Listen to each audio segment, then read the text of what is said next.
ত্রিপুরা রাজ্য বিধানসভার সদস্য তথা বামুটিয়ার বাম বিধায়ক নয়ন সরকার বরাবরই সাধারণ মানুষের হয়ে সাধারণ মানুষের জন্য নিরন্তরভাবে বিভিন্ন প্রকারের কর্মসূচি গ্রহণের মধ্য দিয়ে দৃষ্টান্ত স্থাপন করে চলেছেন।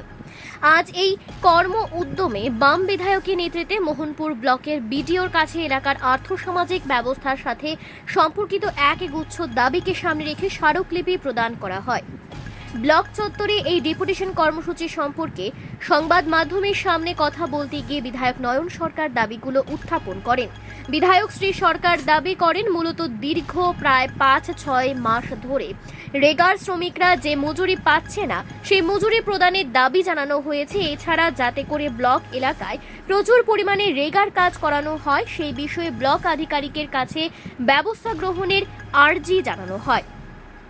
পাশাপাশি নয়ন সরকার অভিযোগের সুরে দাবি করেছেন, রেগার কাজ প্রদান থেকে শুরু করে সরকারি বিভিন্ন কাজ এবং প্রধানমন্ত্রী আবাস যোজনার ঘর প্রদানের ক্ষেত্রে নোংরাভাবে দলবাজি করা হচ্ছে। এই বিষয়টার তীব্র প্রতিবাদ জানিয়ে এই বিষয়ে প্রথা অনুযায়ী ব্যবস্থা গ্রহণ করার জন্য ডেপুটেশনে উল্লেখ করা হয়।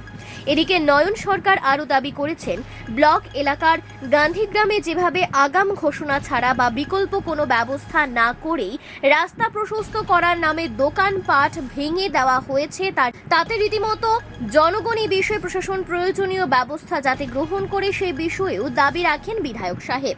এখানে উল্লেখ করা প্রয়োজন, ব্লকের ভিডিও সাহেব প্রথমে নির্ধারিত সময়ে বাম প্রতিনিধি দলের কাছ থেকে স্মারকলিপি প্রদান করার ব্যাপারে প্রতিশ্রুতি দিলেও বিশেষ কাজে ব্লক চত্বরে উপস্থিত হতে পারেননি, যদিও টেলিফোনে কথা হয়েছে এবং বিডিও সাহেবের দাবিগুলির যৌক্তিকতা স্বীকার করে ঊর্ধ্বতন কর্তৃপক্ষের কাছে ব্যবস্থা গ্রহণের জন্য পাঠাবেন বলে দাবি করেছেন। পাশাপাশি প্রতিনিধি দলের তরফ থেকে জানানো হয়েছে, বিডিও সাহেবকে না পেয়ে ওনার অধস্তন অর্থাৎ পিওর কাছে স্মারকলিপি দেওয়া হয়। Bureau report, Tripura news Bangla. আজকে ডেপুটেশনের মূল লক্ষ্য কী? অ্যাকচুয়ালি আমাদের সিপিআইএম মোহনপুর বিভাগীয় কমিটির উদ্যোগে আমরা বামুটিয়া ব্লকের বিডিওর নিকট আমরা একটা প্রতিনিধিমূলক স্মারকলিপি আজকে প্রদান করেছি। যদিও বিডিও সাহেব আমাদেরকে সময় দিয়েছিলেন যে 10টার সময় উনি উপস্থিত থাকবেন, কিন্তু উনি একটা বিশেষ কারণে আসতে পারেনি, তো আমরা পিউ ম্যাডামের কাছে দিয়েছি। তো আমরা ডেপুটেশনের মূল বিষয়গুলো হলো যে প্রতিটি গ্রাম পঞ্চায়েতে যে রেগার কাজ পর্যাপ্ত পরিমাণে যাতে কাজ করানো হয়, আর অতি সত্তর রেগার যে বকেয়া মজুরি মানুষ আমরা যদি জানি 5-6 মাস হয়ে গেছে কাজ করেছে রেগার, কিন্তু এখন পর্যন্ত তারা মজুরির টাকা পায়নি। আপনারা লক্ষ্য করেছেন এই গত কয়েকদিন আগে মাত্র চৈত্র মাস গেল, চৈত্র মাসের সবারই টাকার প্রয়োজন পড়ে, তো ওই সময়ে মানুষের ঋণ থাকে বা ঋণ পরিষ্কার করে, তো স্বাভাবিক ওই সময় টাকার দরকার প্রচণ্ড ছিল, কিন্তু তারপরেও তারা রেগার মজুরি পায়নি।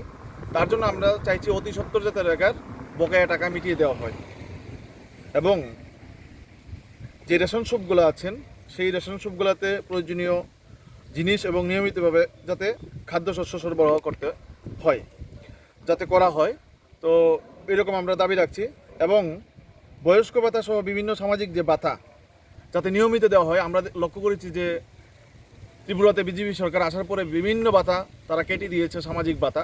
তো আমরা চাইছি যে আবার পুনরায় যাতে তাদের ভাতাগুলা চালু করা হয়। আমাদের যে স্থানীয় দাবি, ব্লক এলাকার দুর্গাবাড়ি পূর্বপাড়ায় পানীয় জলের ডিপ টিউবওয়েলের দ্রুত চালু করতে হবে, এটা আমরা দাবির মধ্যে রেখেছি। PMGY প্রকল্পের যে সমস্ত পঞ্চায়েতে গরিব গৃহিণীদের ঘরের জন্য জিও ট্যাগিং করা হয়নি, অবিলম্বে সেইগুলো জিও ট্যাগিং করতে হবে। আমরা লক্ষ্য করেছি যে জিও ট্যাগিং করতে গিয়ে দলবাজি করছেন বামুটিয়া ব্লকের বিভিন্ন জায়গাতে, আমরা খবর পাচ্ছি। সিপিএম দেখে তাদের বাড়িতে জিও ট্যাগিং করা হয়নি, তাদেরকে প্রকৃত গরিব তারপরেও তাদেরকে বঞ্চিত করা হয়েছে। সেই রকমটা আমরা আগেও দেখেছি, এবারও তারা করেছে। তো আমরা আবার দাবি রাখছি যে পুনরায় তাদের ঘরগুলা জিও ট্যাগিং করে যাতে সম্পন্ন করা হয়। গান্ধীগ্রাম বাজার আপনারা লক্ষ্য করেছেন, আমাদের বামুটিয়া বিধানসভার গান্ধীগ্রাম বাজার খুবই গুরুত্বপূর্ণ একটা বাজার। ওই বাজারের রাস্তার পাশের যে দোকানগুলা সম্পূর্ণ ভেঙে দিয়েছে সরকারের তরফ থেকে, আগাম কোনো নোটিশ নেই, কিছু নেই। তাদের জন্য বিকল্প কোনো ব্যবস্থা না করেই তাদেরকে এরকম তাদের হটিয়ে দেওয়া হয়েছে, এবং ব্যবসার যে তারা করে জীবিকা নির্বাহ করছিলেন তাদেরকে বিকল্প কোনো কিছু না করে তাদেরকে এইভাবে সরিয়ে দেওয়া হয়েছে। তো আমরা দাবি রাখছি তাদের জন্য দোকান ঘরের ব্যবস্থা করা। এবং স্থানীয় দাবির মধ্যে আরেকটা দাবি আছে, হর্ণনগর চা বাগান থেকে তুফানিয়ালঙ্গা চা বাগানের রাস্তাটি সংস্কার করতে হবে। এদিকে বাগান এলাকাতে অনেকগুলো রাস্তা আছে, এখনো ইট সোলিং আছে, ওইগুলোকে পাকা করা, এবং যেই রাস্তাগুলো পাকা আছে যে মেরামতের প্রয়োজন সেগুলিকে মেরামত করা। এরকম দাবিগুলো আমরা আজকে বিডিও দেখেছি।